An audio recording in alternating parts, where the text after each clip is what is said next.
Tá, e aí comecei... Gente, olha onde a gente foi. Aí tem 5 horas de podcast, a gente não sabe por quê. A gente dá umas voltas, vai lá pro Rio, volta pra São Paulo. Tá, beleza. Então, comecei a dar aula. E aí, advogava também. Até então, tipo, sozinha, tá? Sozinha, naquele esquema, né? O test drive. Advogava mais para empregados do que para empresas. E o meu desejo sempre foi ser advogada de empresas.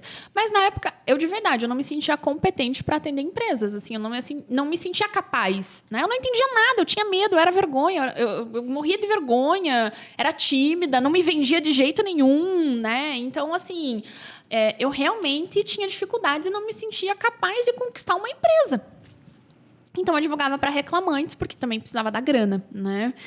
E já tinha filha, enfim, tudo. A Dudinha estava com...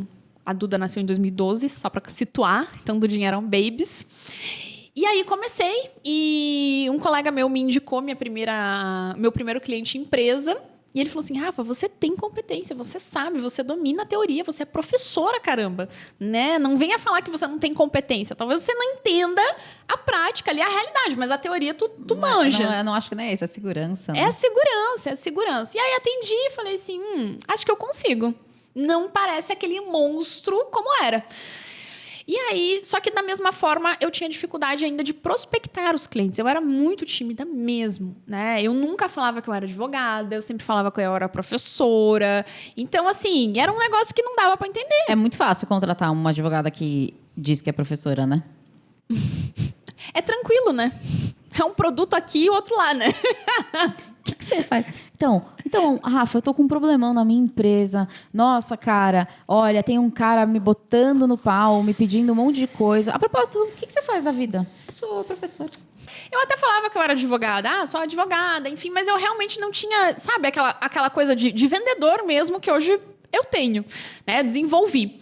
E aí, então, fui trabalhar para um escritório. Eu larguei todas as parcerias e informalidades e trabalhava num escritório de um colega, e fui trabalhar para um escritório, ser associada mesmo. Mas aí de escritório que cuida de empresa. Que cuida de empresas. E num escritório que cuida de empresas e que tinha uma advocacia de empresas que eu queria seguir, que era a advocacia do preventivo, de você não precisar atuar na ação trabalhista, não ser o advogado que vai para audiência, que faz prazo. Eu queria realmente trabalhar com consultoria, assessoria de empresa. E aí entrei dentro desse escritório. Qual que foi a grande dificuldade? Eu tinha muita teoria e tinha pouca prática atuando para empresas. Vou procurar um curso falando sobre isso. Não tinha absolutamente nada. Era um desejo bizarro. Eu falei assim, gente... E o cursinho, na época, também estava indo para baixo, né? O governo mudando. A gente vê aí quanto tempo nós estamos sem concursos públicos grandes, né? Que na época aconteciam bastante. Nossa, era direto. Era direto mesmo. E começou a baixar e eu falei assim, eu vou pular desse barco antes que ele afunde, né? Antes que eu fique ali no preju e não tenha mais o que fazer. E aí saí, comecei a me dedicar no escritório mas a veia da professora sempre veio, né? E foi aí que eu comecei a falar mais diretamente para advogados, que surgiu o meu primeiro curso. Mas aí você abriu, tipo, você já tinha um Instagram, você já falava, ou você abriu do zero, ou você aproveitou o seu, o que você fez? Não, eu já tinha, porque como eu fui professora do online, então a gente já tinha um movimento no Facebook. Eu fazia produção de conteúdo no Face desde 2013. Rica.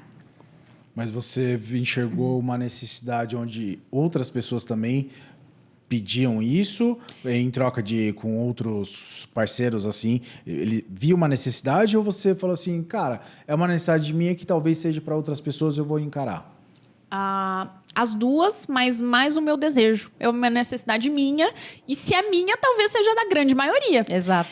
Então, eu falei, se eu tô batendo a cabeça aqui... E na época, tinham mais 3 advogados comigo no escritório na mesma área. E todo mundo também, carente. Então, assim, eu fiz uma pesquisa de campo reduzida. Interna. Foi reduzida, hein? Precisa, então, se 3 pessoas estão precisando, o mundo todo precisa. É isso. E aí, a gente começou... na época, eu tinha o meu chefe, né? Então, como eu comecei a fazer esses cursos? Comecei no presencial, né? Fazia cursos práticos no presencial e depois eu coloquei ele no online. Coloquei ele num primeiro formato, assim, bem sementão ali, fazendo uma aula e abrindo o carrinho. Um curso voltado para recursos no processo do trabalho. Foi o meu primeiro curso. Que legal. E aí o segundo curso, que já foi mais um pouco profissional, que foi um curso voltado para a prática trabalhista consultiva. Então foi assim que eu comecei a rodar. Muito mais uma necessidade minha do que falar assim, nossa, não existe, tem uma galera procurando. Eu realmente não fiz isso, fiz com base no que meus alunos pediam. Como é que eu senti um pouco disso também? Como eu era professora de OAB, depois que essa galera passava, eles voltavam para mim com dúvidas práticas. Eu falei assim, pode ser também que seja um bom caminho. E realmente não tinha, né, na época. Isso em 2016 para 2017. 2017. Então, foi aí que eu comecei a entrar nesse mundo dos lançamentos. E foi com um curso de consultoria trabalhista. Depois de consultoria, a gente colocou um treinamento de prática avançada. E foi colocando mais serviços que a advocacia trabalhista nessa atuação poderia oferecer. Até que chegou hoje o produto que eu tenho, que é a comunidade trabalhista empresarial. Que justamente passou a ser um local de troca, de networking de todos os alunos lá dentro e também com os cursos práticos que existem lá dentro da comunidade. Eu posso dizer que... Cara, enche meu olho de falar, mas é a minha maior realização, assim, sabe? De você ver, tipo... a minha dúvida real era uma dúvida que era de todo mundo, né? E qual a grande diferença de você, hoje, você estando no digital? Qual a grande diferença que você vê entre o curso que você deu presencial e agora no digital? Cara, a possibilidade de expansão. A possibilidade de eu falar com quem tá lá em Porto Alegre, de quem tá lá no Japão. E falando do direito do trabalho, né? Eu vou aqui falar nacionalmente, né? Porque ainda vocês conseguem ainda ver um internacional. Se bem que eu tenho uma aluna do Canadá. Gente, é fantástico muito isso, legal. Né? Muito legal, né? Mas não necessariamente que... a gente até fala assim, né? Mas uma pessoa lá do Japão não vai precisar. Às vezes a pessoa está no Japão, mas de repente temporariamente. Isso, ou ela trabalha a serviço de uma empresa brasileira. É isso. Exatamente. Então, assim, a gente tem que ter essa cabeça. Por que eu fiz essa pergunta do presencial versus digital? Porque muita gente tem essa cabeça ainda de, não, eu tenho aqui as pessoas da minha região e é elas o meu sustento e eu vou ensinar essas pessoas. E fica com medo de ir para o digital. Só que no digital essa questão da escala, você mostrar para pessoas que estão do outro lado do mundo. Com certeza. Como é possível. E principalmente, Braulio, no serviço que eu ofereço dentro da advocacia trabalhista, que, por exemplo, no contencioso, na ação trabalhista, agora, pós-pandemia, a gente tem a possibilidade de ter um juízo 100% digital, enfim, do processo tramitar 100% online. Achei mas babado antes isso. era presencial, galera. Eu tinha que estar na mesa do juiz, na frente dele, fazendo audiência. Hoje eu posso estar no Mastermind fazendo sustentação oral. Eu achei tão babado, gente. Então, assim, hoje abriu o caminho, né, para que a gente possa ter outras fontes. Mas, por exemplo, dentro do preventivo, eu tenho a possibilidade de atuar com clientes que estão em Brasília, com clientes que moram em Salvador. E é a realidade que eu tenho na minha advocacia. Poucos são os meus clientes que são de Curitiba.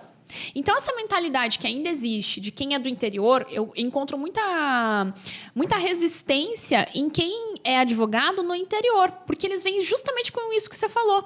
Poxa, mas no interior ninguém quer saber. Quem disse que você precisa ficar só no interior? Exatamente. Eu acho que tem 2 pontos aí. Essa é a questão do interior. Não precisa ficar só no interior, porque alguém lá do interior pode atender uma pessoa aqui da capital. E tá tudo bem. Com certeza. E uma outra coisa também que muitas pessoas acham que, assim, cara, eu sou advogado. Dando exemplo de advogado, né? Eu sou o advogado mais conhecido da minha cidade. Cara, eu sou sucesso na internet. Cara, você não é ninguém. Então, assim, só tomem cuidado que, assim, você tem um público presencial, você tem local. Quando você vai para a internet, é uma outra história. Então, só toma cuidado para você também não confundir de... não, já faz 2 anos que eu sou bom na minha cidade, mas ok, sua cidade é totalmente diferente. A gente já teve algumas pessoas que fizeram consultoria com a gente falando, mas eu sou a melhor referência da minha cidade. Onde você mora? Sei lá, numa cidade com 5 mil habitantes. Sim, mas ainda, Ju, eu vou até além. Eu acho que ainda que vocês possam ser uma referência num polo grande, num grande polo. É diferente. No digital é diferente. O quesito referência no digital é diferente do que a gente traz como quesito para ser referência no presencial. Exatamente. Então, é completamente distinto. Mas ainda, eu enxergo que, principalmente dentro da advocacia trabalhista, há um oceano azul de possibilidade de crescimento. Então, o que eu ensino? Eu ensino o advogado a atender para empresas e ensino o advogado também a construir a sua autoridade, né, ou ser visto como autoridade no digital também. Entendi. Prospectar clientes. Eu falo para ele como é que você tem que fazer para conquistar aquele cliente, ou para que aquele cliente te veja. E hoje é muito real. Quem não é visto não é lembrado, e quem não é lembrado não é contratado, né?